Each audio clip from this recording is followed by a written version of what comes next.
What up, nerds? And welcome to another greasy episode of Straight Chilling, the weekly horror movie review show where you chill and we kill, slice, dice, and chop up yet another horror movie. My name is Bob. I'll be your host for the evening. This is episode 502, recorded Wednesday, November 6th, 2024. Tonight we're talking about another You Pick. This movie was chosen by Jim G. Baby. The movie is The Greasy Strangler from 2016. Before we get into it, let me introduce the boys. First up, calling in from Washington, D.C., we got your boy, Randu. What's up, man? Hootie tootie, disco kitty! What's up, baby? You ready to talk about some fucking weirdo bullshit? Buddy, I could eat that ass all night long. Okay, well, thank you for being honest. You are my hootie cutie. Hootie tootie disco cutie? Come on, man. Come on. They chanted it like 1,000 times. Yes, they Hootie tootie, disco kitty! Appreciate you. Last but not least, calling in from Seoul, South Korea, we got your boy, Soju. What's up, man? Oh, what up? It's your boy, bullshit artist, Soju. No bullshitting today, though, boys. I'm going to be straight up Bullshit on that! about how much garbage this film just gonna shit all over this movie today. Get ready. Prepare yourself. I'm starting it at the top. Brace for impact. So you know, brace for impact. Bullshit artists. That's what we do every single week. Kind here. of. That is true. It was like looking into a mirror. Boy, it was not. I'm glad I did not have that experience with this film. That's why your wiener looks so weird. It's because of that. But huge. Like a massive rat's head. Jesus.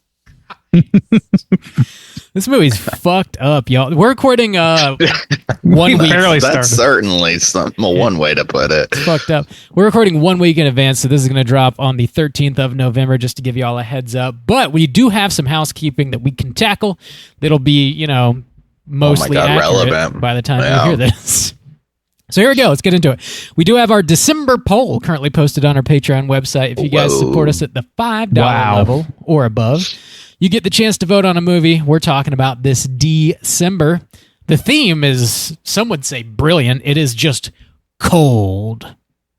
Dude, abandoned all effort. Once that 500 dropped, it's just hot, we're all cold, we dark. Really let ourselves. It's like the just adjectives. The end of the thing. We're all very tired, and we're not sure who we can trust. The three movies you're voting on are Curtains, Let the Right One In, and Misery. Bob, those aren't Christmas movies. It sounds like a war on Christmas to me. It's a war on Christmas and fun. We're Bob, starting. How are those There's numbers? Not one mention of Baby Jesus amongst those. Starting. I'm ready to start a war. We're starting a war on Christmas. at the gay bar. Gay bar. Gay bar. Damn. The numbers, how are they looking? Let me tell you. Curtains in last place with 16% of the vote. Nobody likes Canadian horror, apparently. Clearly. Second place, Let the Right One In with 32%. Misery winning handily with 53% of the vote. Wow. Okay, that makes all a right. lot of sense. Not a squeaker like the last couple. It's not so squeaking far, out. anyway. Nothing. Well, we got two yet. classics and then another movie. And the Canadian one. Curtains The is actually really Canadian good. I really like Curtains a lot. I have not seen it. Yeah, it's honestly they're all good. They're all winners. Yeah, they are. Yeah, they're all good. Yeah, I mean we've been wanting to talk about Misery for quite a while. So if that wins, we'll say nothing new about it. But we'll get to talk about it. I've never wanted to talk about Misery, so don't speak for me, Bob. It's a cockadoodie classic movie. It's bad. So get your votes in before the end of the month. We'll see what we're talking about this December. We're dropping mini casts every other Friday. At the time of you listening to this, we will have just dropped a mini cast. Randeezy, this is one of yours, actually. We had it in the can for a minute. Oh. You're talking about Horror in the High Desert 3, the third one. Oh my God, yes. So that's a franchise that is a pretty recent found footage franchise that has been continuing over the last several years. I definitely have a lot to say on that. And I would say that overall that franchise has got some pretty solid found footage elements, but it's also kind of mockumentary basis as well. So I don't know. I don't know what to say about it without getting too deep into it, but it's a continuation of a story that was told in the first two, kind of. But I don't think you need to see the first two in order to get it. They kind of cover a lot of the same ground. So right on. Yeah. That desert ground. Check that out. That's dropping the 8th of November. And we actually do have a couple new Patreon subscribers. Sorry, I know you guys have been waiting for that shout out. We recorded some stuff in advance. Yeah. So we do have Dose folks. We got to give mad shouts outs to. Big thanks to Jordan W. and Robert M. for signing up on Patreon and showing us some love. Every dollar you guys contribute goes right back into the show. And of course, we owe you both the straight chilling salute. Slap my ass. Slap me in the ass. Ooh. Thank you, Jordan All and right. Robert. Thank you, Slap me in boy. the ass. Thank you. Appreciate you. Hashtag. God bless. Thank you for keeping me upright. What? Did you fall slaps, down you if know. you weren't getting No. slapped? Without in the ass? without your contributions, Justin Scoliosis would have taken over years ago. Just Damn. squirming around on the ground. I have a bunch of plugs, actually. I'll blast through these real quick here. Your boy Mikey and myself from Let's Get Physical Media. We just dropped a new episode of Let's Get Physical Media. You can check that out everywhere you get your podcasts. We're talking about our October pickups and talking Blu-rays, 4Ks, DVDs, etc. If I may be so bold, I will say the month of October was our bloodbath month for the year. So Oh, God. we got a lot of shit to talk about. A lot. So that's your bloodbath? I mean, my God, every month it feels that way. You big A flirt. dude gets gift cards in October, apparently. A dude gets gift cards for himself and spends them immediately at the same day. I buy myself Amazon gift cards to make me feel They're bad. called Wait, it's blue plausible bucks, okay, Randy? You don't get It's the called economy. plausible deniability is what it's called. I don't know where these are coming from. People are just very generous. They're just very A dude generous. gets gift cards from mysterious places like my wallet. like Brob. My boy My boy Brob. sent me a gift card. I think it's pronounced Brob, bruh. Brabra. Nice. Brob. Brabwurst. Well done. Attaboy. Check out Let's Get Physical Media everywhere you get your podcasts. I also, Mikey and I actually were both able to sit in with our good friends over at A Cut Above Horror Movie Review. Who's that? You know who they are. You Never know, heard of that Hydraberg, podcast before John, in my life. Jacqueline. Hey, You know. Must be new on the scene. Oh, brand new. Only 140 shows in or something like that. oh They were shit. doing. Bullshit artist. They were focusing on Universal monster movies throughout the month of October, and Mikey and I sat in with them to talk about The Invisible Man from like 33, the original one. That date might be wrong. All right. That was a first time watch for me, so that was a fun conversation with them. And Oh, cool. yeah, cool topic. I Check watched that it for out. the first time last year, too, and yeah, it's a good movie. Yeah, he's Wow, a I real still have to my motherfucker. first watch to go. That Invisible Who, Man. the Invisible Man? Yeah. I mean, I've seen Hollow Man, so I feel like I've seen it. Yeah, he's no Kevin Bacon. He's no Yeah. Ethan Hawke. He's He's neither. You're right. You're right. He's not either of them. Check out A Cut Above everywhere you get your podcasts. And finally, I was also fortunate enough to sit in with our friend Caitlin over on Plug It Up podcast. And we run down a list of our favorite PG-13 horror movies. We had like 20 movies we talk about on that. Really fun list episode, something kind of different. You know, we don't typically do those over here, so that was kind of a nice change of pace just to like blast through a whole shitload of movies with her. And PG-13 horror gets a bad rap. We talk about a lot of good shit, so check that out. No, there's Yeah, I mean, plenty- there's good plenty of examples in stuff. there. Yeah. Yeah. Yeah. Totes. Plug It Up You know. podcast. Slam it into your ears. And that's all I got. You guys have anything you want to plug? I don't have a damn thing. My house is clean. Yeah, I think so. Bob, Squeaky. if you're clean, then we're clean. This house is clean. All right. We are getting into the main event. We're talking about the Greasy Strangler, and we're kicking it off with the back of the box. What's on the back of the box?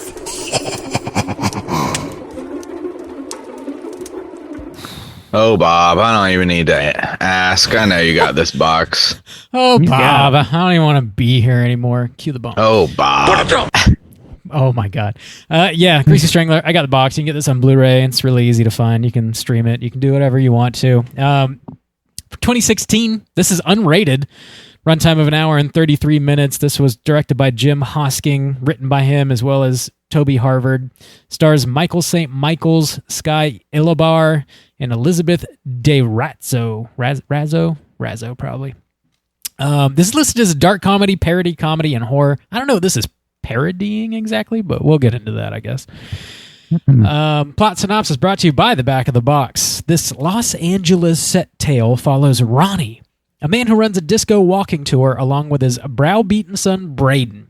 When a sexy, alluring woman comes to take the tour, it begins a competition between father and son for her attention. It also signals the appearance of an oily, slimy, inhuman maniac, soon dubbed the Greasy Strangler, who stalks the streets at night and strangles the innocent. Yes, that's what a boy likes.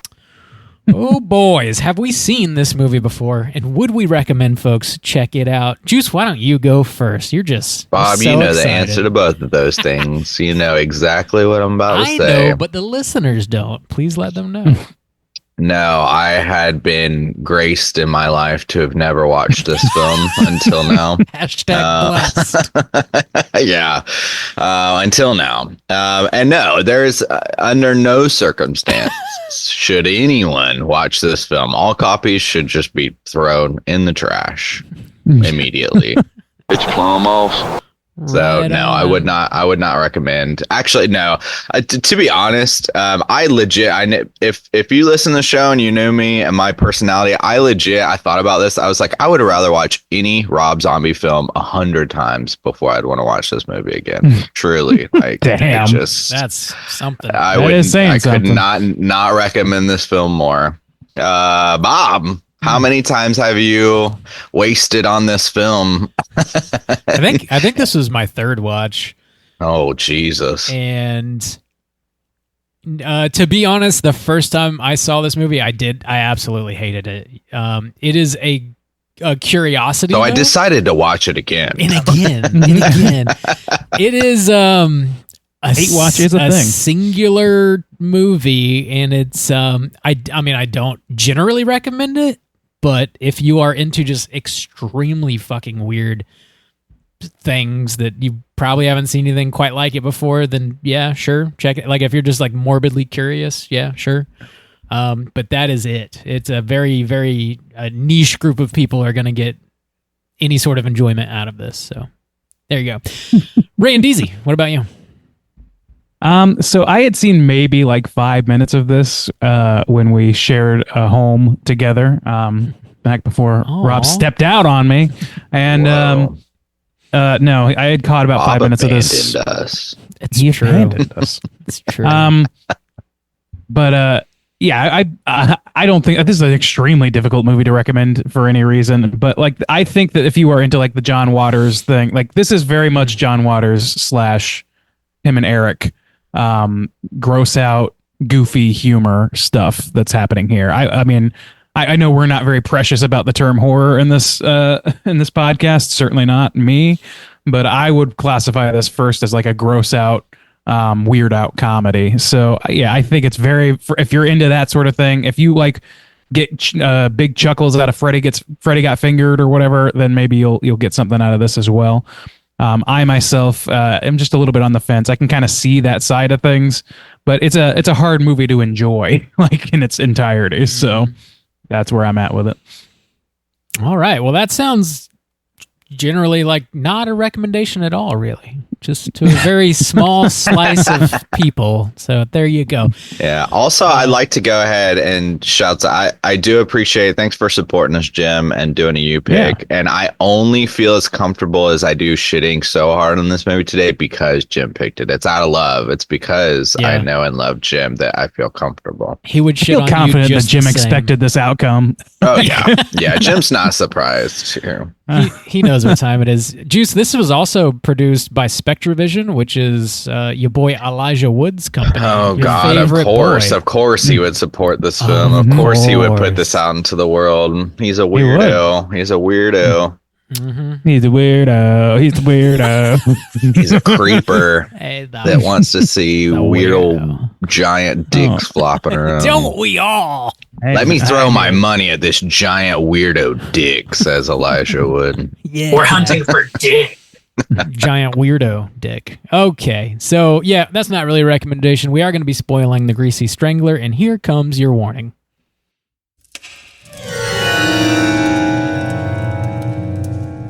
Spoiler warning.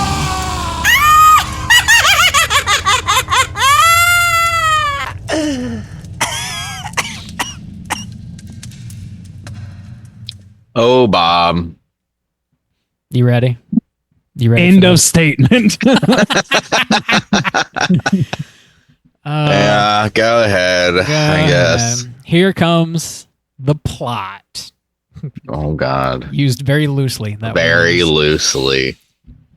All right, here we go. Old man and pathological liar Ronnie runs a walking disco tour business in his hometown alongside his adult son and aspiring fantasy writer Brayden. They live together, and Brayden cooks meals for his father that meet his only requirement, that they be excessively greasy. Ronnie blames Brayden for his mother leaving, but in reality, she left for a fitness instructor named Ricky Prickles. At night, Ronnie covers himself in grease and strangles people, and is soon dubbed the Greasy Strangler. He cleans himself off by standing in a car wash run by a blind man. One of his victims is a hot dog vendor. He strangles him, causing his eyes to pop out, which he then cooks and eats. Brayden meets a woman named Janet on one of their walking tours. They begin a romantic relationship and eventually have sex. Ronnie becomes interested in Janet and attempts to seduce her. He then threatens to evict Brayden if he doesn't let him take Janet to a discotheque. They go, and Ronnie attempts to kiss Janet, but she refuses him again. However, they end up having sex that night and mock Brayden as he runs from the house. Brayden confesses his love for Janet, and then they call the cops together to report Ronnie as the Greasy Strangler. They speak to a man named Jody, who is actually Ronnie in disguise, and he says their evidence is circumstantial and to cease all inquiries. That night, Janet declares her love for Brayden, and they plan to live together. An upset Ronnie covers himself in grease and drags Janet out of the house to a movie theater, where he attempts to strangle her. Brayden covers himself in grease and follows them. He then helps strangle Janet, causing her eyes to pop out, and he and Ronnie eat them. The next day on a beach, Ronnie and Brayden bond over their disgust for Janet. They then cover themselves in grease and go murder Ricky Prickles in the forest. Then they bizarrely witness themselves being executed by firing squad, in which confetti and champagne burst from their heads. And finally, they venture deeper into the forest and shake some wooden spears at the camera. Roll those credits. Man, that is a sequence of events, isn't it? Isn't it just some shit that happens on screen? Yes, it is. Oh my god. So yeah, this movie, like, I wouldn't say that I enjoyed it. I think that it's like it to me. It like I've seen that people do compare this a lot to like Tim and Eric and stuff like that. Like the guy Brayden, Big Brayden, he looks a lot like Eric Wareheim, like a lot. Yeah. So I think that goes a lot of the way for that. But also just like the like hype repetitive like bullshit to the point of it being like it becoming funny by like the audacity of it. I think that's kind of where this movie operates. That like just the audacity is kind of what it's about. Like that is what it is. Like what we're gonna put something on screen. We're gonna test your metal as a viewer and put you through some shit until you have no choice but to like kind of giggle at it or just reject it entirely, as it seems Juice has done. It's a bit of a endurance I- test for sure. The actress in this, Elizabeth DeRazzo, said this movie was John Waters meets David Lynch. I think I see a lot of the John Waters. Maybe I don't see touch David of Lynch, the yeah. Lynch, but I don't know. Maybe just in the spotlight dance sequence, like that's a little Lynchian, maybe. But Yeah. I don't know. I mean, I guess that it is kind of an LA centric thing, though. But it's kind of like dirty, shitty LA. It feels more like John Waters' Baltimore than it does Dave Lynch's. Old Dave Lynch's LA. Your boy, Dave Lynch. Juice, Davey Lynch. saying something?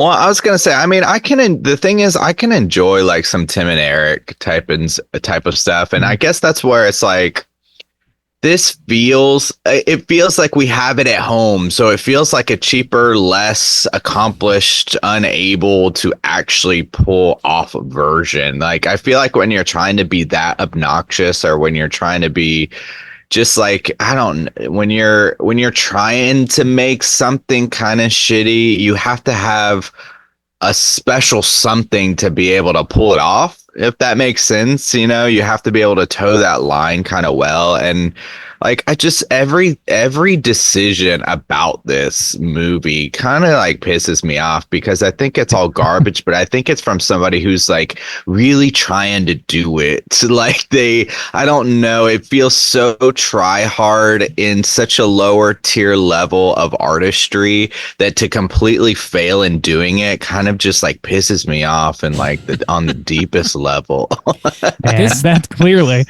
This reminded me of, like, they don't take anything seriously in this movie. It's all very absurdist humor. But if you were to take the plot of it, the quote story of it very seriously, it kind of reminded me a bit of like Henry, Portrait of a Serial Killer, but just this like really silly, goofy, absurdist kind of take on it. So like, I don't know if that's what they were going for. I don't know if they were like actually going for anything here. It just feels like, I think they're definitely going for something. Yeah, I mean, he has a style. Like, there is a distinct style, but like, I don't know that they're trying to necessarily reinvent anything or like comment on anything. But I don't know. It reminded me of a really fucked up story at its core, though, but just taken in a very absurdist way. You know what I think is like it's really hard for me, as somebody who is like a pretty big Tim and Eric in general, to watch this and not make those comparisons. So like, I'm watching this, and the thing that makes Tim and Eric work usually is the length of things. This is like, it's really hard to sustain that kind of absurdism for a fucking like hour and a half without pivoting hard into entirely different directions, like sketches and bits. You know what I mean? It's really hard to keep it on the same story track. And like, so I kind of like, in some ways I kind of applaud trying to do that. Like, it just kind of wears out its welcome. And I know that it doesn't have much welcome to begin with, because it is, I think, actively challenging the audience. You know what I mean? It's one of those movies that really feels like, it's like, even the soundtrack, it's like the most fucking absurd, like, I don't know how to describe it. Just like, it's like hearing the fucking most annoying sound in the world from Dumb and Dumber on loop for 2 hours. And I don't know, I kind of appreciate a little bit of fuck you to the audience. And I don't really agree that it doesn't have, I don't think it has anything to say, but I do think that it has its own style. I agree with you on that, Bob. I don't agree that it's like completely try hard. I think it's definitely trying for something. That I agree with. It feels like everything's stolen to me. I feel like there wasn't, as ridiculous as this movie is, I don't feel like there was a moment where I felt like there wasn't a person. I felt like I was just watching a person doing their best to try to mimic something different. Or I mean, no, trying to mimic something better. That's like, but even it felt like super, most movies, to be honest. Well, but it felt super late to me too. So even you mentioning the soundtrack and stuff like that, it kind of, there are, and the color palette, like the pink color choice and stuff like that, there were things that reminded me of things that came out way before this. I guess it would be, I mean, some things that just kind of like popped into my mind, especially like with the soundtrack, would be like Adventure Time, or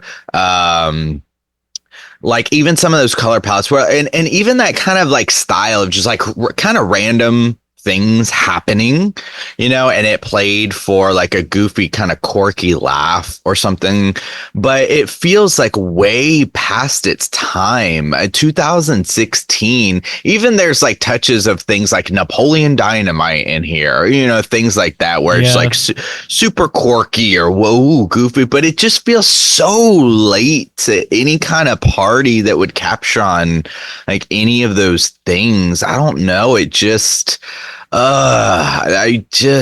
every choice was so bad to me, and just felt kind of pathetic.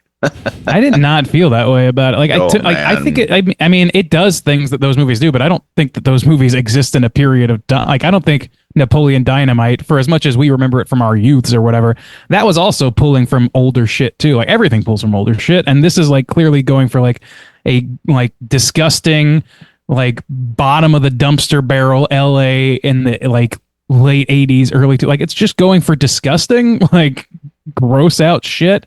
And I think it largely succeeds at that. I don't think that those things have a time period. Like John Waters was doing that shit in the 70s. That doesn't necessarily mean it can't be done again. Juice, I did. Yeah. I had a question for. Are you done, Randy? I didn't mean to cut you off on your no, that's fine. Train of thought. Cut me off. That's fine. I had a question for you, Juice. Do you remember back in the day you had an idea for this little invention called the penis cleavage pants? Oh yeah, I was gonna bring that up. I'm surprised you remember that. Oh, how could I forget? PCP, that was high school, legit high school. Me and Mackenzie came up with that shit. PCP Christ. Penis cleavage pants, and yeah, they exist in this movie. Yeah, that dude. I don't know that most people could rock the pants hanging that low, but it's a low cut. But it's like you guys. Sometimes you show more cleavage than other ladies show more cleavage. Sure, than other sometimes ladies, you go full J-Lo on that shit. Yeah, but yeah, I was trying to even the playing field. Ladies can show off the cleavage. But I was like, hey, the guy's got nothing to show off our cleavage. So I was thinking about that. PCP, penis cleavage pants. There you go. If you want to donate, we've got to go fund us to get this off the ground. And go fundmyasshole.com. There it is. Yeah. Well, it's a genius idea, brother. Thanks for bringing it up, Bob. You're welcome. Had to be done. Yeah, so I mean, it's just like, I don't know. To me, like, there's something valuable. I don't know. I laughed a number of times in this movie. I'll tell you that every single fucking time it hard cut to him getting his ass beat by the car wash, I laughed pretty good. I don't know why. That shit. Yeah. There's something about that really landed for me. In particular, but like also like the stilted line reads, like this is like, I don't know. It all works in this realm for of intentional badness and like audaciously so. It does hit all those marks for me. I think that it's doing pretty well at like pushing its audience and daring them to walk out of the film. I think that many people probably did. I don't know. There's some value to that to me. Yeah, not to me. Yeah. There's a handful of like absurd things that the dad says that made me laugh. He's like obsessed with greasy food, obviously. That scene of him like rubbing the grapefruit was fucking absurd. He thinks he's like got hot this shit. Swagger, and it's like it's funny because he's so fucking gross, but I don't know. I got to chuckle out of that. Him being obsessed with like creamy ass daiquiris and that being like the fucking best drink, the sexiest fucking drink in the world. That shit, I don't know, kind of hit the way he handles his food. I think kind of made me chuckle a little bit. I don't know. I haven't spent a ton of time. I'm sorry. Go ahead. I thought you were done. No, yeah, you can go ahead. I was just gonna say I haven't spent a ton of time like in Southern California. I did spend a little bit of time there, like in the region, but in LA itself. But having walked around like modern day, like Grauman's Chinese Theater and like Walk of Fame, all that sort of thing, and like even just like downtown LA and places like that. Having walked around those places a little bit. This place like captures a vibe, a really fucking gross and unappealing vibe that really exists there, and I kind of appreciate that too. It's like the idea that there's this dude selling the worst tour in the world, which is just him pointing out. It does remind me of another Tim Heidecker property on cinema. On Cinema at the Cinema, which is an ongoing series that they did on Adult Swim and other places, but it features this character of Greg Turkington, and it's a movie podcast where they say nothing and they suck at it, and so it very much reminds us of us, But this guy he'll do terribly filmed segments of him going to famous movie locations, and it's like the most obscure fucking movie you've ever heard of, and it's like a fucking CVS parking lot or some shit like that. That's the vibe I get from this fucking thing, where it's like people making a lot of hay about how like a lot of majestic statements and a lot of like bullshit basically about the most mundane and kind of gross and unappealing places possible. There's something true about that in LA, at least in my limited experience there. I kind of appreciate that as well. Yeah. There's a lot of old man ass in this, if you're into that kind of thing. Really linger on that quite a bit, you know. I've also seen, in one limited experience in LA, I have seen more than one person in the nude. And, you know. Is one of them yourself? I don't know why. It was not me, you know. I mean, I would never nude. I was never nude in LA. I've never been nude. Damn. But no, like, I mean, I don't know. There's something about that hits for me, and I think it comes from me having been there for a minute and kind of seeing, I think, what sparked at least that part of this movie. Yeah. Some of the I jotted down some quotes, and like I feel uncomfortable even reading them back. There's just read it, Bob. Oh my God, I can't wait. The story, the dad just like makes up all these fucking stories about him like being a big time famous dude, Big partying Ronnie. up in the club. Everybody's big something Big in this movie something. too. He tells a story about like hanging out with Michael Jackson and like going to the club and then banging these like Korean girls in the manager's office and spraying cum everywhere, and like everyone clapped. It's it's a lot. I think dude. this is like 2016 this came out. I think that wasn't quite a meme yet. And everyone clapped to your bullshit story. I don't know that it was or wasn't, but I don't, to my knowledge, I don't remember ever hearing it before that time. So I think this movie maybe not originated that, but definitely made good use out of that. Brayden gets a finger in the old ass. You know, we've all been there. Surprise little Brayden with his like micro push. cock, like dude. Oh my God. Dude, the like insane fucking extended disgusted pointing hog coming from the dad, and then so his little gross. micro version. It's very, very disgusting and very funny in my opinion.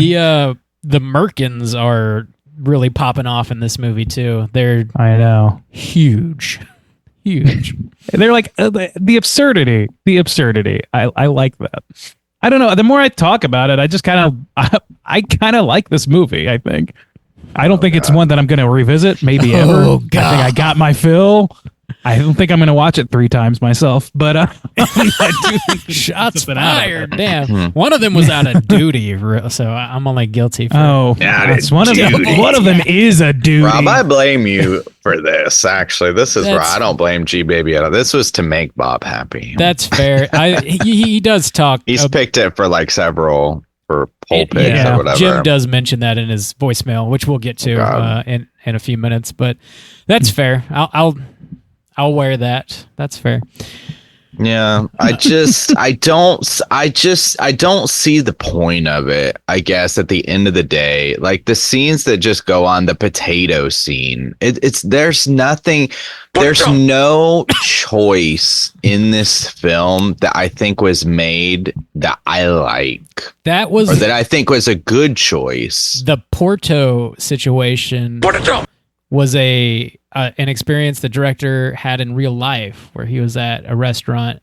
I guess he doesn't eat meat, and was trying to figure out what whatever dish was made of, and the dude was saying potato, but I guess with an accent or pronouncing it incorrectly or whatever, and he had him say it over and over and over again to the point where he was like embarrassed. He had to keep asking because he didn't know what he's saying. I watched like half the commentary on this thinking it would be illuminating. It wasn't by any means, so I didn't finish it, but there you go. There's a story there for you. Oh man, Justin just shaking his head this whole episode.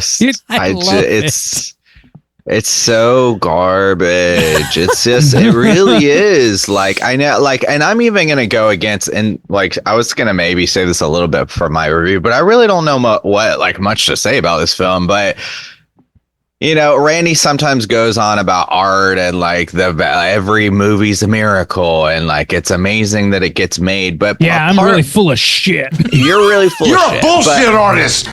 But But just because something can be done doesn't mean like it should be. And the thing I'm gonna like really rail on this is the thing that I hate the most is it's one thing to say, dude, I have $10 and I want to make a movie, and it's like really shitty because of that, because of course you can't make a movie for $10 or whatever. So like anytime there's like a limitation on a film, I'm usually try to be like really forgiving on those kind of things, you know. And we even talk about like Skinamarink that was made on like what, like $10,000 or something like that. But what like I feel kind of justified in like ripping every piece of this movie apart because it's all choice. Everything that I hate about this movie is the distinct choice that is made. This is the movie I want to make in this way. So in that capacity, I mean, I absolutely think that this is the vision that the artist wanted, that the decision he wasn't limited by anything. If he had something else or if he could do something better, then it would have been a better film. I think he accomplished the vision he wants to do. And because of that, because he made that choice, because he wrote it this way, because he picked these actors and he wrote this line of dialogue, I hate it because of that. It's so fucking terrible because of that, not through any limitations or any inability to accomplish what you want to accomplish. It's because you wanted to make some shit, and it's shit. It would be like, yeah, I don't know. It would be like somebody trying to praise a pile of shit and me being like, well, no, it's shit. Like it is what it is. That's and art, I think baby. it's fucking garbage. I think it's fucking. I mean, art. Like, what is that fucking? Oh man, the R Mutt urinal Dada, is it Dada? Yeah, it's just upside artwork. down urinal. That's just an upside down urinal or whatever, just to be like, see, it could, and like, and then just see how people react to shit. Yeah. And the thing is, like, it kind of is art while also being a challenge to the idea of art having value. I think that's kind of where this exists. I don't know. Like, I don't agree. I think that there is like, I think making something completely singular and unique is something valuable, even if I don't like the outcome. And I don't like a lot. There's a lot of this I don't like, and I think that's by design, A, and B, also like just out of my proclivities. But yeah, I get something out of this in terms of it being like, yeah, this person went for something and they found a very unique like way of speaking it through film. And that's harder to do than making something repetitive and, you know, or like something that doesn't have any of that. Like, I'd much rather watch this than any Rob Zombie film, to be honest with you. When you said that, have y'all ever seen that clip of John Lennon playing with what's his name, and Yoko Ono is there and she starts singing, and whoever the mixer guy, whoever's running sound, literally just turns her mic off or whatever. Yeah. Have y'all seen that? Y'all know what I'm talking No, about? I haven't seen it. God, who does he play with? So when Randy said speaking through film, it immediately made me think of that clip, because John Lennon is playing with like one of his legends, one of the people he like looks up to, who's like, who is that? I can't remember who it is. But and then Yoko Ono just almost fucking ruins it, almost just shits all over it with her bullshit sounds. And someone saved that performance. Somebody made a decision to just say that is not okay, whether John Lennon allows it in his it is okay, it's his art, dude, but he shut it down, and it's blessed because of it. Like because it to you, but like, not to the artist. The artist, I know, but just for you to say like, oh, found some way to speak through it, it doesn't mean it has like, yeah, it doesn't have value for me. And so yeah, I'm saying like, as a review of this film does not have value to me. It doesn't. Yeah, no, that's and fine. I see it in the same way of like Yoko Ono, you know, maybe someone likes like Yoko Ono's like screeching as singing, but to me it has no value. And like in that performance, it had like no value to me and to like most people. And so it's just, yeah, like when I think about this film, like, oh, finding a unique way to speak, it just makes me think of like someone screeching into a microphone. It's just like, it has no value to me. Yeah. So I will say, to me, it has no value. 0%. Well, I definitely don't agree. I think that it's got value to put something that, I mean, it makes me laugh. It shocks me. It challenges me to look away. And I don't think that I like love it by any means, but I feel like the need to stand up for it a little bit here because I think, yeah, having a singular vision, coming out with something that challenges people, that is art. That's more art than 99% of the shit we see. Plus a half star for the hog. Oof, no. Hogs, I should say. Chuck Berry. He was playing with Chuck Berry. Oh, that's I've not seen that at all. Well, I mean, it's a funny clip because even there's this moment. I would recommend people check this out because they start playing regular at first and they get to some part of the song, like a chorus or whatever. Yoko Ono does start singing, and Chuck Berry's face is like, "Oh, Jesus Christ!" And literally somebody like the mixer guy just. It's gone after that. You can still see she's trying to sing. There's no volume coming out. It's really fucking funny. Oof. Man, I think, like, for the record, I think Yoko Ono gets a lot more shit than she deserves in general. But yeah, I mean, she's not going to mesh with Chuck Berry. That's fine. She doesn't. She really doesn't deserve to be one of the most hated people in the world for supposedly breaking up a band that she definitely didn't break up. Oh, boys, don't let the Greasy Strangler break up this band, okay? I won't. We're breaking up. Don't let G-Baby ruin a good thing. Oh, man. Yeah, this movie is fucking weird, dude.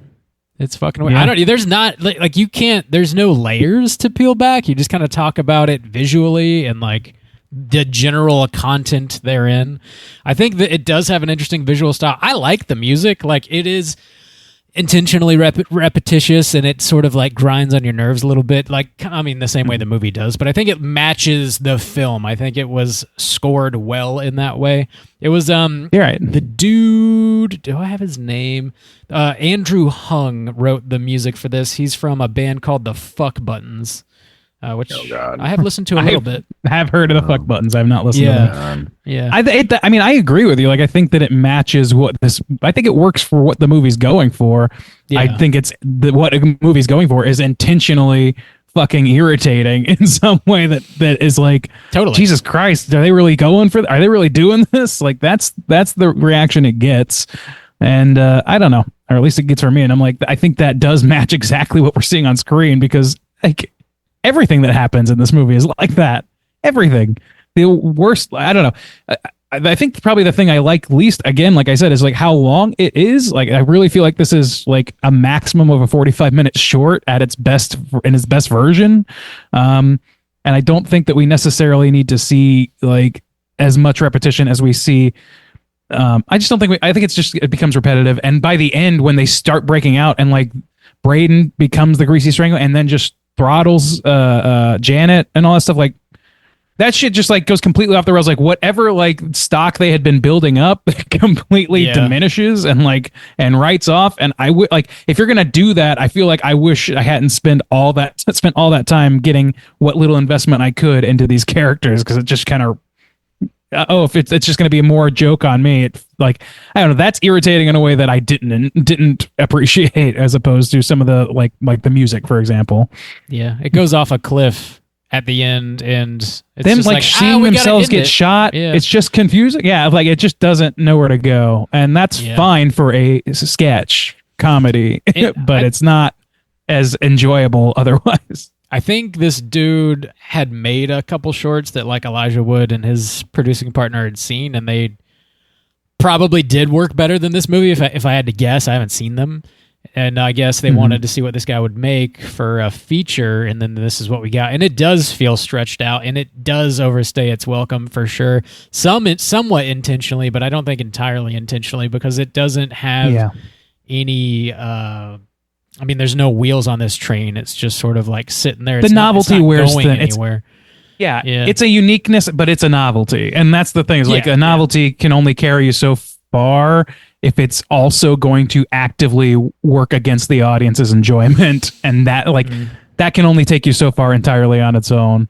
So I don't know. Like I've seen, like I really love the Tim and Eric movie, but it also like varies itself quite a bit from bit to bit. You know what I mean? Like it doesn't stay on the same rails the whole time and then careen off a cliff.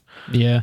This is one of those movies that, like, the best case scenario, the best way to watch this movie is at like a midnight screening in a theater that's completely sold out with people that are ready Covered in grease. to just laugh out loud and like, interact with it and just have a good time. Like that, watching this on your own is not the way to do it for sure. I think like people watch Pink Flamingos and shit for the same reason they would watch this. It's just the audaciousness of it and, pushing the form. Yeah. Whether or not it's like,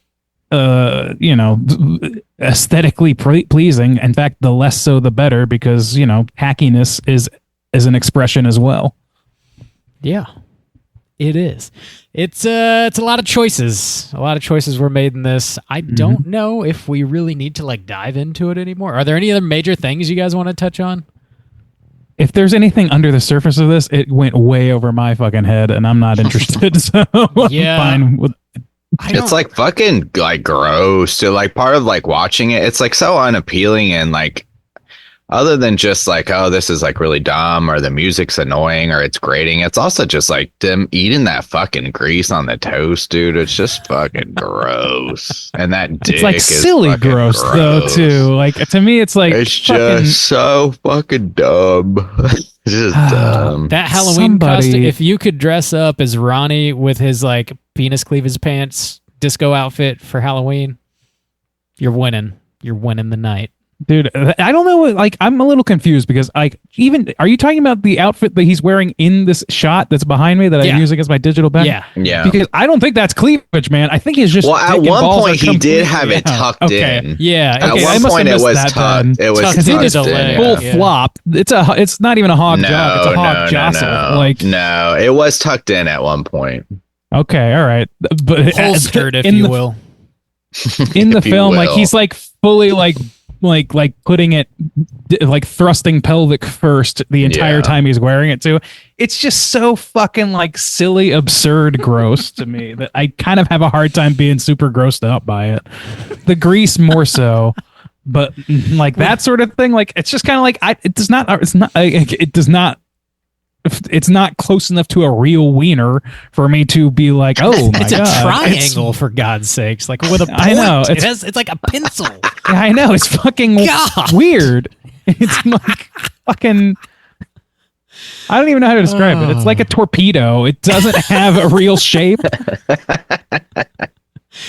When that man, I don't know, it makes me laugh. Gets his hot dog and it's not greasy enough, and he just completely dunks it in the grease trap shit. And fucking slams it. It's disgusting, but I found that funny. It's like so absurd. There was a moment in this film where I chuckled. Not a single moment. Damn. No. See, like you're kind of reacting to this like not. I don't think I was this harsh on it, but like at the way I reacted to Deerskin a little bit, where I was not feeling the humor of it. Yeah, and that's fine. Like I completely understand that. Like to me, like this hits more my funny bone because it's just like absurd, gross out shit. Like, take it to the fucking extremes, and as long as it's not like if it looked real, like if it truly looked real, then I would probably be like grossed out to the point of not wanting to watch. But it doesn't. It looks fucking like gack. It looks like Vaseline. Like it's gross in a like. And sort of like a stylized way. There was one moment in this where I thought, I bet Bob is losing his shit. I just only thought, I didn't think it was funny, but I was like, I could just see Bob and hear the wop, I think I know what this is. What do you I want to guess, Randy, what do you think it is? Was it when Big Ronnie's like, well, come close, I got something to tell ya. And then he rolls back and lays a huge fart. What was it? No, I thought that was it. It was when Janet starts like talking out of her butt or whatever when they're like dancing or whatever. Not out of your butt. Like, not your butt, Janet. Not your butt. I was like, I bet Bob is loving. I only found it entertaining in the fact that I was thinking about Bob finding it entertaining. If I didn't have a thought of Bob in my mind, it would not have been. I thought it was pretty funny. Like it wouldn't have been funny if he hadn't been like, not with your butt, Jan. Like the anguish is what got me. Yeah. She goes full Ace Ventura, but you see the butt. It's like, but you see the hole. Like, yeah, my God, she is making it talk. Jesus. Oh God. I don't think I laughed at that. Just innocent, man. You think I did laugh at it, to be clear, but oh man, No one doubts that. let's rate this. Let's do it out of 5. Sure. Juice, why don't you kick us off? No, let Randy go first. Okay. He Randy. likes this movie. Randy, 5 stars from Randy, apparently. I guess no. Yeah, I mean, I don't like it that much. I think that it's like, I don't know. I feel like a little bit of like I need to stick up for it if it's gonna face that. Well, I want much you trashing. to go first. Yeah. Yeah.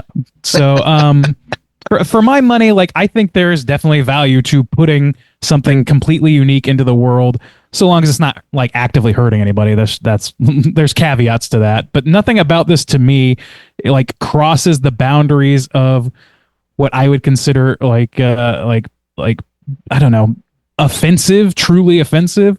Like I don't know. I think that there is something to challenging the edges of the format and really pushing on them, and also pushing on what audience acceptability is, and also tapping into, I think, something that, you know, people were interested in. This is 2016. Like if you're gonna make an argument that this is like, oh, it's try hard, it's coming at the end of things, it's coming at the end of the line of all these other things, it's riding on coattails. Well, I don't know, because also like the Adult Swim shorts and all those things that are comparable to this, and Tim and Eric, like those were all contemporaries to this movie, not necessarily like immense forerunners. I think they were before. I think they were beforehand. 2016? No, not. I would put them around like 2011, 2010.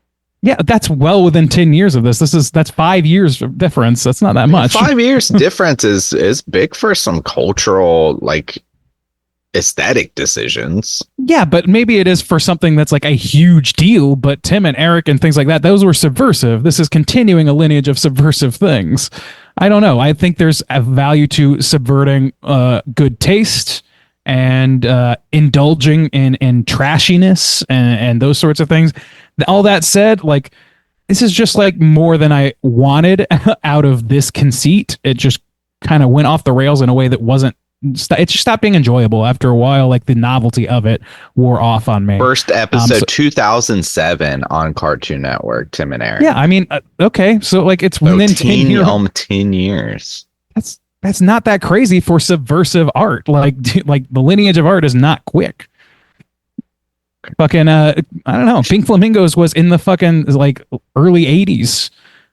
I mean, we're still making 80s pastiches now. Well, I just like when I said I think this is very late, I think that holds true with like stuff like this coming out 2007 to 2010 and 11, it being its most prominent time, and then this coming 5 years. But I don't think you can think of any other movies quite like this. And that's like, so it's still using something that, yeah, like was maybe like has been pioneered in other places, but pushing it further into a specific kind of medium. I don't think it's like, let me finish my review though, because I know we got time limits. So yeah, there are things about it that I don't love, like, and I'm not like super into like, you know, like just challenge alone is enough necessarily.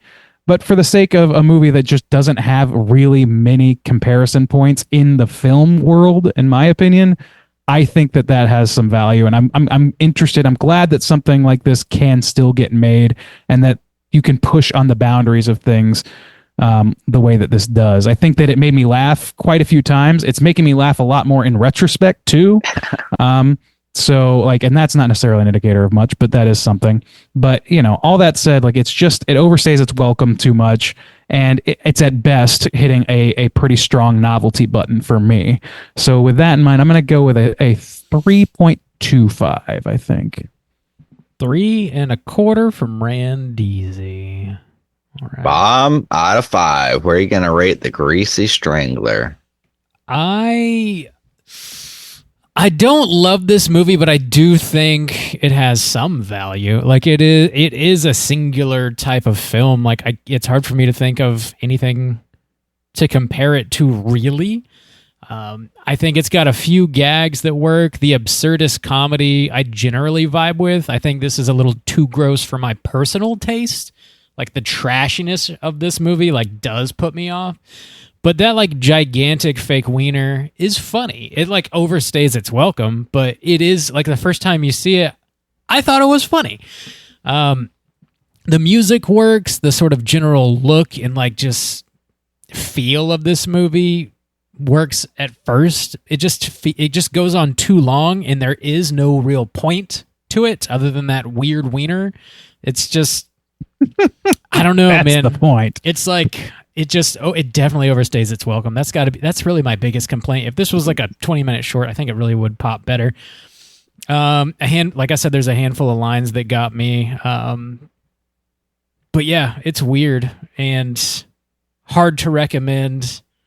I'm glad it exists. I do want to like specifically give Spectravision some love for making this, because like nobody else would have ever made this movie, and I'm glad that they're investing in artists that nobody else would ever work with, even if I don't love all the movies, because thanks to them we also got Mandy, which I think all three of us enjoyed quite a bit.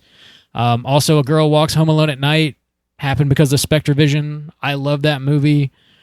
These are all very strange movies that would have a very difficult time being made because they are, they just have kind of a singular vision to them, for better or worse, and I'm glad that somebody is out there trying to help strange films be made in a world where it's, increasingly more difficult to do so. So even if this isn't particularly my taste, I'm glad it's out there. I know people do love it. And I'm not upset that I've seen it. I think we had a decent conversation about it too. So for what that's worth, for me though, I think I'm going to give this like a 1.5. Well, I was going to give it a 1 plus a half star for the hog action. So a 1.5. For the hog, you got to. From your boy, Bob. You know what's interesting? You made me think of something though. Like it kind of is in the zone of like a trauma film, but it's like high art trauma. I don't know if that makes any sense. I guess, yeah, I could, yeah, more artsy fartsy trauma, yeah. Yeah, it's elevated trauma movie. Oh, my Lord. Just what we need in this world. That's what the world was wanting. Yes.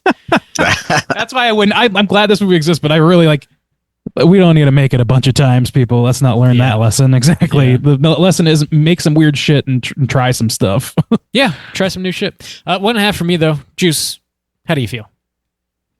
Yeah, I mean, the thing is I can find value in strange things, and there are things that are similar to this that I do enjoy or laugh at or get the comedy in or just get the absurdist value in. But like I said, I don't know. Even when I was mentioning like, oh, the music kind of reminds me of things like Adventure Time. Again, 2007. There are like so many aesthetic and creative choices that put me in the realm of things that were felt fresh and different and new within the era of like 2007 to 2011.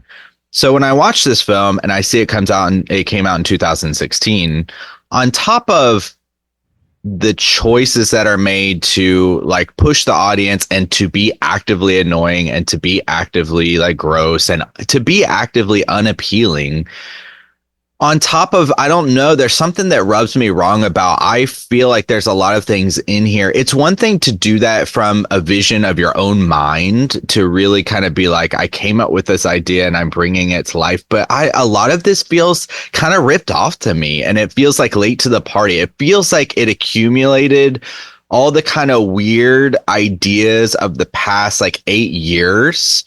And somebody who enjoyed those things thought that they could put some fresh spin or use those ingredients in some fresh dish. But to me, it all just feels kind of ripped off, or it all feels kind of like way too late to the party. Like you just took those elements and tried to make it your own. But to me, it doesn't seem like your own. It seems just like these a bunch of annoying things thrown together in an annoying kind of way. I don't know. It doesn't feel like super original to me in that way. So while I do think this movie is a very weird singular type of thing, all the pieces that make it up feel kind of ripped off to me, honestly. from much more successful things.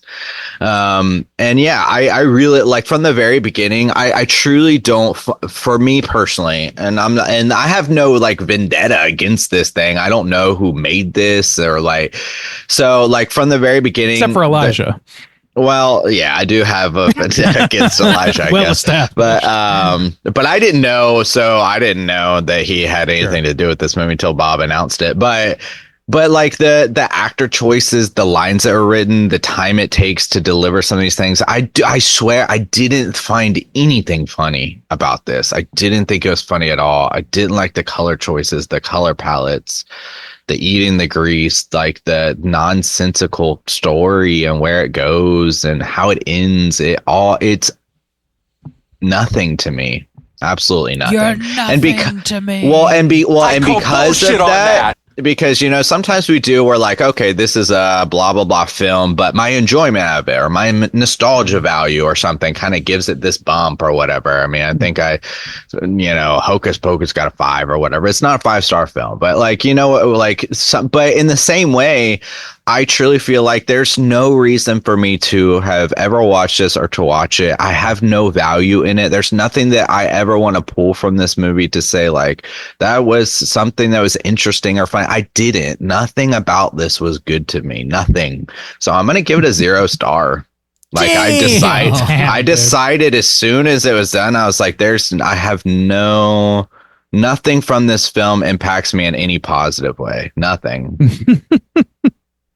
I think it's like as soon as I was done, I was like, that's definitely top 10, maybe top 5 worst films I've ever had to watch for this podcast. In 10 years, this is for sure in the top 10, probably top 5. Dude, I don't think I can recall of a movie that you've ever given a 0 to. I don't think that's ever happened. I would put Has this at your anybody? number 1. Drew Drew did. I think Drew did one. I think I tried. I think I tried for like The Farm. Sticks out to me, and maybe even that zombies blah blah blah blah blah, like like when I was thinking about the top 5 worst films we've ever had to cover for this film, those were the ones that started to pop in my head. The Farm and that movie, and now this movie. Like I just I think it's far and away better than those films. I agree with that's that. me. Yeah. All right, 0 from Juice. That's going to put our aggregate at a 1.6 for the Greasy Strangler. As per usual, whenever you guys pick a flick for us to review, we encourage you guys to send over an email or a voicemail with your own thoughts about the film as well as your rating. And Jim did send us a voicemail, so let's go ahead and hear what he has to say. Hey, straight chillin' crew and fellow children. It's G-Baby calling in to discuss and apologize in advance for my U-pick, the Greasy Strangler, which, full disclosure, I think I had let Bob on a bit that I had actually seen this previously. Well, I had not. Yeah, it's one that's been on my radar for years, and I just never watched it. And I'd seen this thing on like 2 or 3 poll picks, and it never won. So I was like, "Fuck it, let's light this sucker off and see what happens here." So here we are. So this movie features Big Ronnie, Big Ronnie's dick, and his son Big Brayden. Fucking Big Ronnie dude's got a straight basket on him. Lucky for Naderade, we have some next level hoggage in this one. Old boy's packing a damn isosceles triangle shaped like a tapeworm, blown out fruit roll up in the shape of a wizard hat. This thing's fucking just horrific. I did have a stray thought too. I thought Big Ronnie he has like a startling cadence and resemblance of like a Brad Dourif, like Brad Dourif's weirder older brother. Maybe it's just me. Then we got Brayden, his dopey ass son, who I think most would agree kind of comes across like a Eric Wareheim of Tim and Eric, but sounds like Owen Wilson, head ass. And then I liked Janet, the gal who she did a great job. I thought most would probably remember her from Eastbound and Down as Maria, Stevie Janowski's wife. So this movie, it's like these two are just like it's like a third grader and a sixth grader. They just got older, but they stayed the same mentally. And it's kind of like a really fucked up Napoleon Dynamite Wes Anderson flick if it were directed by like a composite of Tom Green and David Lynch from some alternate dimension. Reminded me of like an old Adult Swim late night, like Aqua Teen, Xavier Renegade Angel, Assy McGee. It's fucking really stupid, and it makes me feel gross on the inside. There's only a select few I'd be like, hey, watch this. It's more of a thing if it came up and someone else liked it, but also would never otherwise recommend or talk about it. And you could share a laugh or an inside joke and look back like, God, yeah, what a fucking weird, grimy ass fucking flick. Some of the effects are pretty cool. Dude getting his face punched in like Gumby, eyeballs popping out. The constant like going back to the fucking car wash shower and the blind car wash operator. That shit's got me pretty good. Soundtrack, the score is pretty fucking rad. It sounds like they were able to like harness the twin dragons of Mark Mothersbaugh, Dan Deacon. I felt like it really fit the tone of the film. A few memorable quotes I thought were pretty funny. Were obviously the bullshit artist shit back and forth was pretty funny. I could feast on that queen's ass all night long. I need to lubricate this world.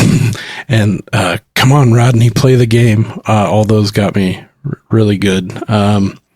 Anyway, I know I'm running pretty long here. I just thought this would be a fun exercise for the three of you guys to rap about. So thank you. And I'm sorry. G-Baby out. Love you guys. Bye. I'm sorry. Man, listening to G-Baby talk about that movie is more entertaining. He's the man's got a silver tongue. Yeah. What is that? A fruit rolled like a wizard's hat? A wizard's I heard. That's pretty great. Spoken like a dad. Right there. Oh, man. That shit. Yeah, I think that's the right cadence to take this one. It's like, yeah, this is not a movie you recommend to people, but if you have a shared experience of seeing this movie, it'll have a fun conversation attached to it, I think. Yeah, for sure. I was way looking forward to having this conversation more than I was watching this movie again. So. Yeah, that's fair. Yeah, absolutely. I will say this, though, like, I would never watch this movie. I would not, never, but like, I have no intention of ever watching this movie again, but I might throw on a clip or two of like 30 seconds of Hootie Tootie Disco Cutie just to make me laugh. God. I think I would.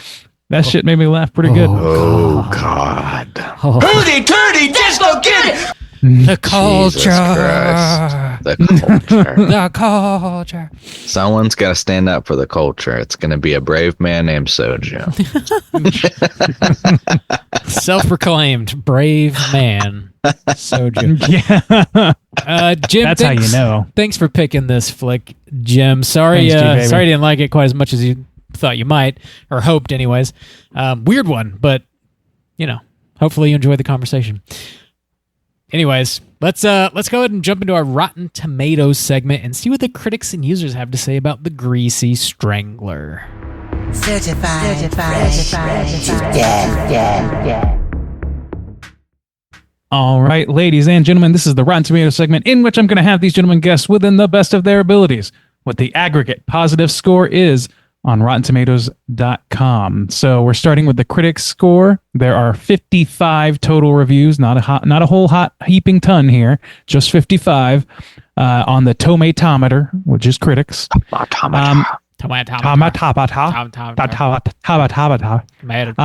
start with Juice on this one. Juice, where do you think the Tomatabata is going to come across at 55 reviews? What percentage is positive? Well, I think artists are just going to try to be slick and like praise this movie and like think that there's something that they're being trying to be insightful or some bullshit. So it's probably going to be stupidly high, higher than 0%. That's for sure.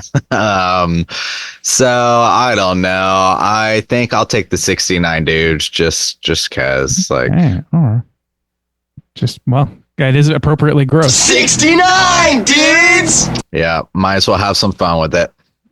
All right, Bob, how you falling on this one? Where are you falling on this one? I gotta assume Juice is being very generous here. I don't think this is going to be high at all. I could see it being like potentially in the single digits, like really low. But I won't go that low. Just try and play the game a little better. I'll just take it right down the middle with a 50. Down the middle with a 50. Well, let me do the math. One of you is 7 points away from the correct answer. That correct answer being 62%. Soju's going to take this one. 62%. That is surprising. Soju knows. These artists trying to be insightful. The brave, all-knowing Soju. Only idiots find insight in film. Hey, all I'm saying is hell yeah. That is all you're saying. Randy, I can't believe you didn't mention incels this whole time, the whole conversation. I don't, man. What's the point? Like, we'll get to the Cooter segment. We've all given up. All right, moving over to the poopometer, the popcornometer, the whatever, the critic, the users. There's 1,000 plus, just 1,000 plus ratings from the users on this film. Keep that in mind as you tell me what percentage you think are positive reviews, starting with Bob. 1,000 plus. What do you think? Well, now I don't know fucking anything, apparently. I know. Oh my God. Oh my God. I still think it's going to be low. It's got to be lower than the critics. All right. Fart sniffing critics, whatever. Quite literally some farts in this movie to sniff. This is not a crowd pleaser. This is not an accessible movie. It's very fucking weird and off-putting. So, God, how low to go? I'll take a... I'll just take a 33. 33. All right. Juice, how about you?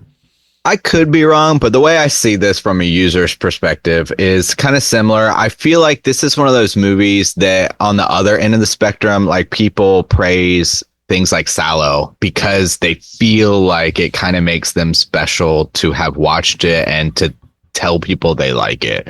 So I feel really called out by all of your rationale. So in the same way, I think this is one of those movies where people like attach it to themselves and be like, oh, dude, you gotta check out this Greasy Strangler. And people are like, oh, it's weird. I'm like, oh, yeah, I like weird shit, bro. Because it's a deep cut and you get to I can't inform people, I guess. Kind of, yeah. Like, and then when people think it's weird, they're like, oh, yeah, you get to like take that on as part of your personality of like, I like weird shit, bro. Like, I don't know. I think it's gonna have some of that. I'm gonna double down with the 69.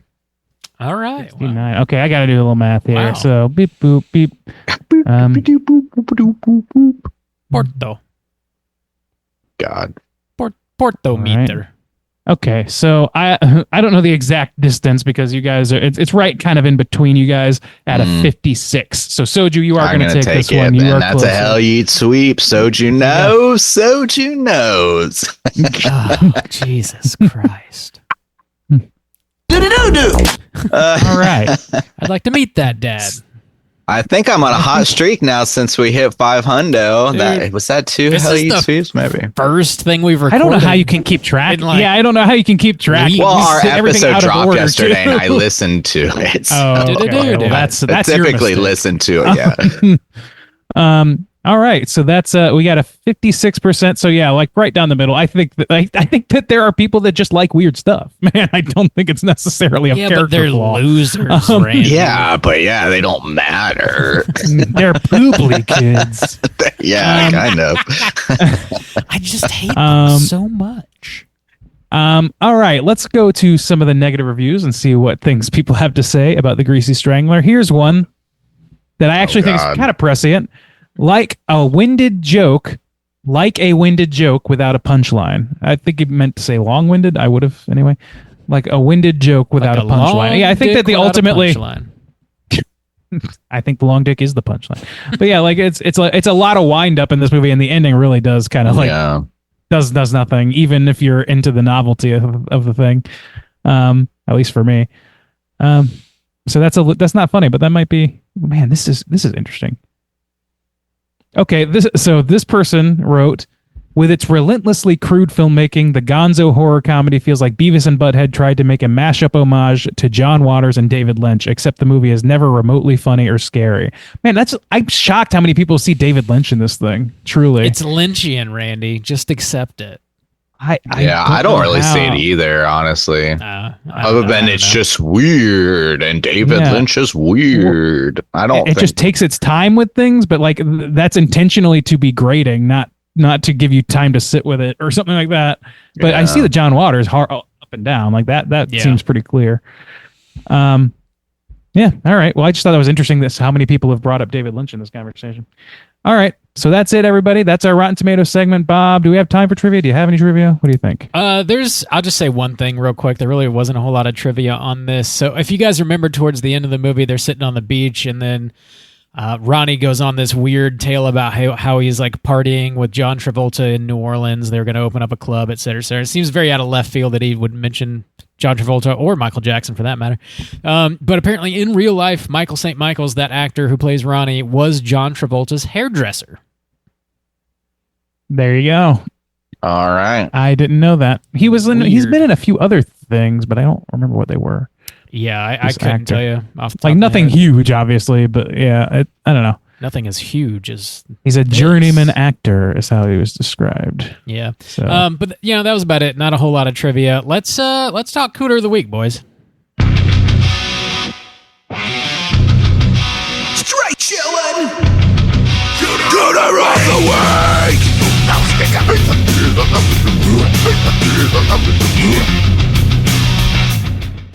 Juice, what is a cooter and why is everyone in this movie a cooter?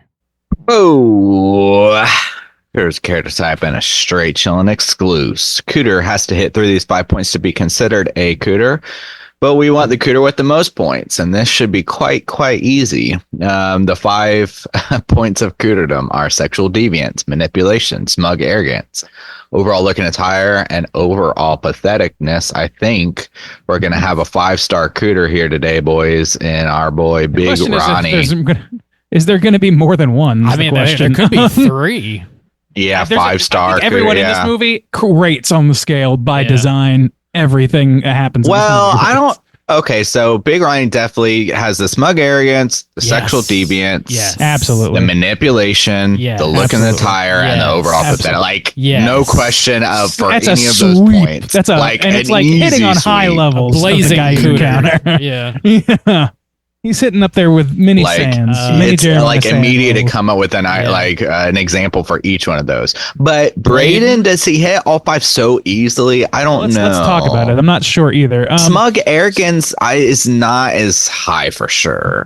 No, I think he kind of adapts some of his father's swagger at the end, but I don't know how much of that is posturing. Like, I don't know. It's most tough to of the movie. He's very insecure. Yeah. But that's why he hits high on the patheticness scale. Is like the insecurity and also like throttling the woman that you supposedly are fighting for. I don't understand that turn of events. But I don't understand any turn of event with Janice or Janice. What is it? Janet. Yeah. Damn it. Janet's kind of like completely wackadoo. I don't understand where she's coming from. We can get to her if we need to, but I don't know. What else for Brayden before we get to that? Like, looking attire, Chuck. Looking attire, man, just like the pink outfits they wear for their tour is beyond a choice. I don't understand. That is like the most Tim and Eric aspect to me is that outfit. Oh my God. What else? What are we missing here? Manipulation, not so much. So yeah, I guess he kind of like he's definitely lower ranking on any point that he hits than Ronnie is anyway. Yeah, so even if he hits all of them, he's lesser. Yeah, but I don't think he hits. Yeah, I think he qualifies for a cooterdom, just not on the same Richter scale. Sexual deviance for him? Does he ever? Maybe not. Actually, maybe not. I don't know. He's not. Yeah, really... I think he's. Yeah, I think it's all consensual. I don't think he's... Yeah. Not that I can remember. I don't think he really... Yeah. He does crap the bed, though. So, yeah. Allegedly. She's into it towards the end. She said she'll rub it on her tits. I'll smear it on my tits. You know? Yeah, she does. I mean... She does say that. Anyway, so, hey, that's not deviance, then. I guess. They're into it, you know, if that's what you're into. Kink shame, we don't. Anyway, all right. Look, I think Ronnie like is I think if somebody sat down to write a movie centered around, I have to have the biggest cooter as defined by Straight Chilling Podcast I can possibly put into film, they would make this character. Yeah, there you go. And they did. That's probably why. He's ground zero. In 2016. We were a podcast then. They were listening. We to were. Us. They did. Yeah, they heard us talk about Jeremiah Sand, and they were like, "We could do better." This is mostly your in fault. 2018. You see, this is mostly your my fault. Mostly my. Do you see what I would say you've 95, 96%. done? The mess that you've made. Are you proud? Are you proud? I am proud. I'm a proud man. I'm a proud boy. I'm a proud, brave soju. Smug arrogance, you say. Please do go on. Bob, you know, ding dong. no, I'm the most humble man, you know. I know because I'm you just tell a humble me all motherfucker the with a time. big ass dick. If only you'd believe me. If you just All right. yell it more, maybe I will. Should we, Janet? Did you what know about that I'm more humble than anyone you've ever met? Bob, be why don't you impressed believe me? with my humbleness? Look at me. Look at me. You guys think I'm trying to humble. impress Bob? You're like crazy. You really are. You Smug really are a arrogance. pick me girl Please for do Bob. continue. What about Janet? Is she's like, I would say she's sexual deviant for sure. In this, Yeah, she's all over the map though. Like she's like, I don't know how to even parse what she's thinking in most situations. She just fled. She's more of like a device than She's kind of a anything vehicle else. for things. she Yeah. seems to Yeah. just want to fuck. Like She's not like a Yeah. coherent. character. Disco Kitty!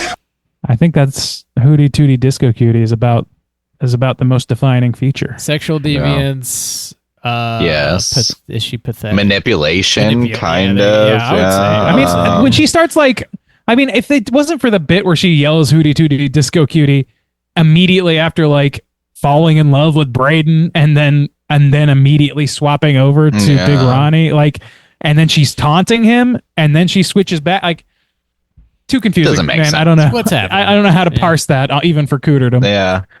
But I mean, patheticness, yeah. Looking Yeah. entire, maybe. Yeah, I mean, it's sexual stated. deviance. So But yeah, I everyone in mean, this she's movie- up. She's higher than Brayden. So I would say Big Yeah. Ronnie, Janet, Brayden. Brayden. Well, yeah, Big I'd Ronnie say, takes the yeah. cake. If we want the biggest cooter of the movie, it's fucking Big Ronnie. Big And Ronnie's we big want fish. them. We got him. Open up a can of with With ass. ass. That's a 5-star his ass. cooter. Holy shit. All right. Yep. All right, segment done. We got him. We're skipping what we've been watching because we got a few voicemails to get to. So let's go and do our hotline screams. Hotline Scream.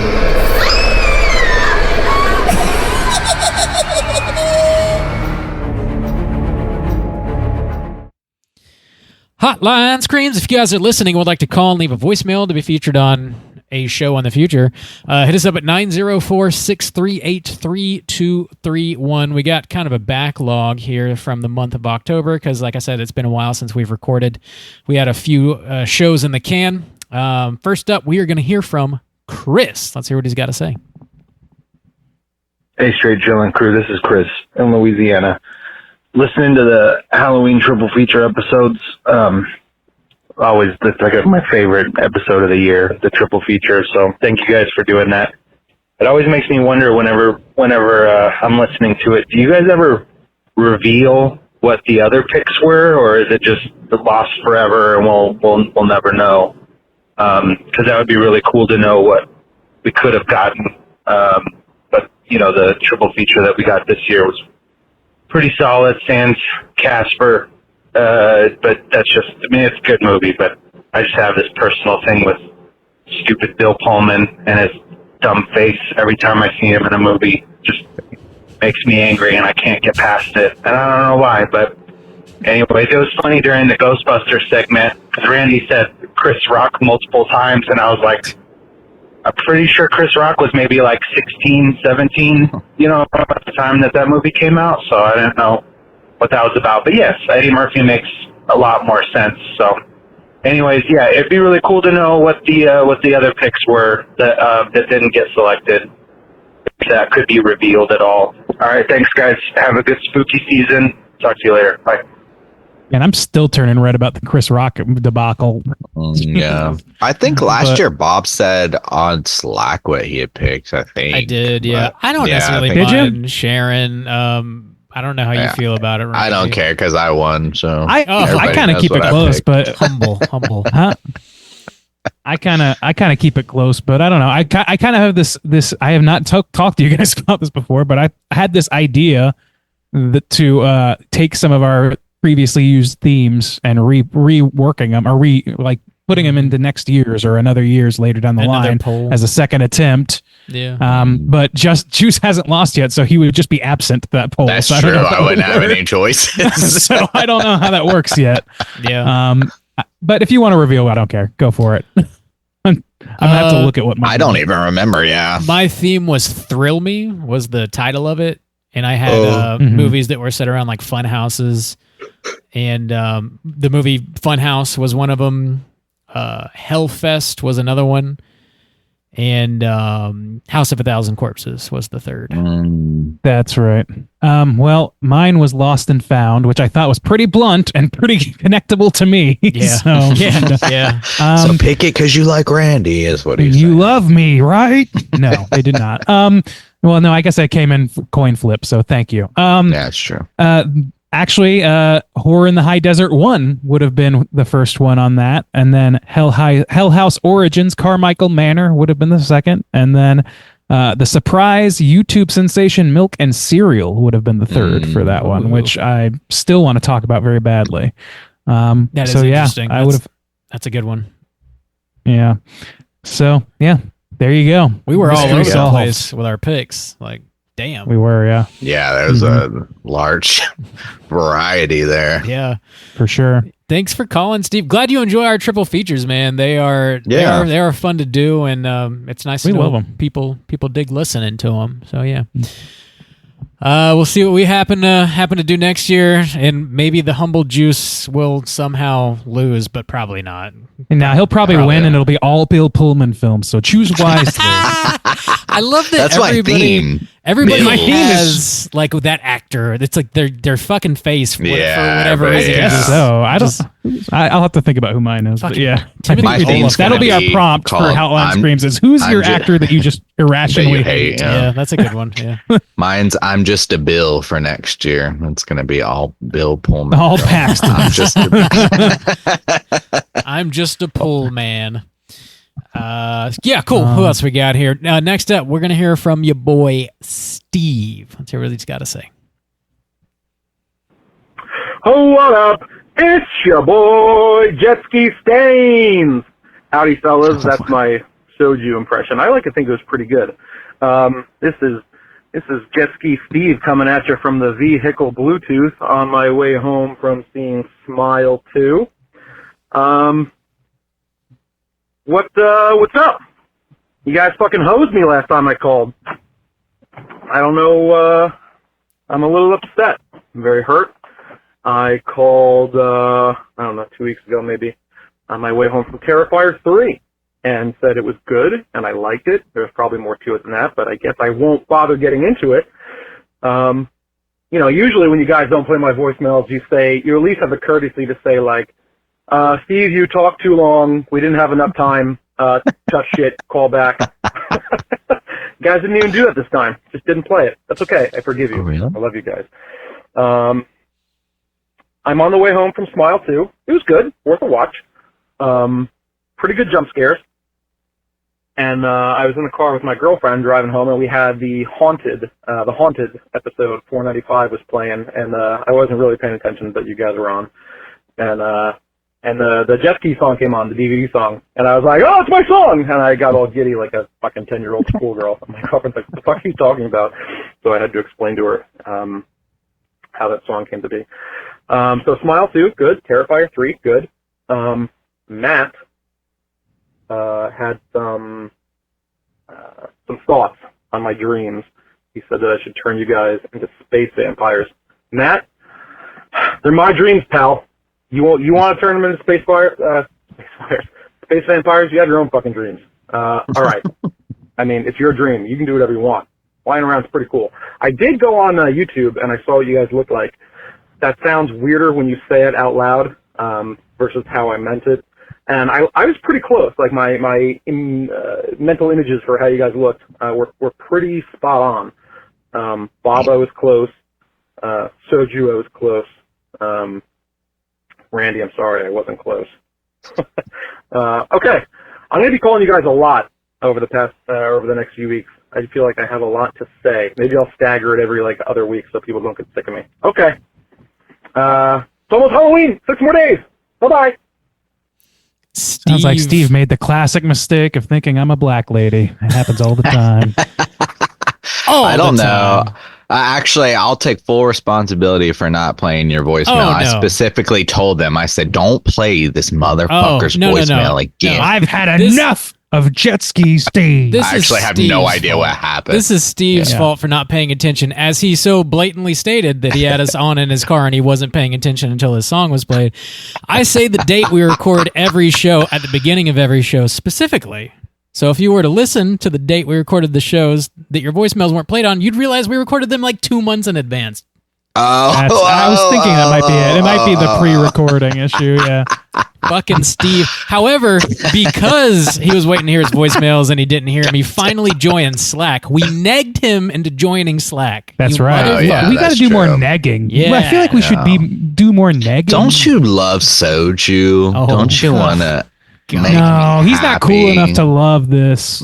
He's not cool enough. Don't you want to be friends with a brave, humble man? Oh my God, this is getting weird. It's getting weird. Don't you want to dream about a brave and humble man? Now that you know what I look like, you can. Accurately. Should be much easier. I'm very docile.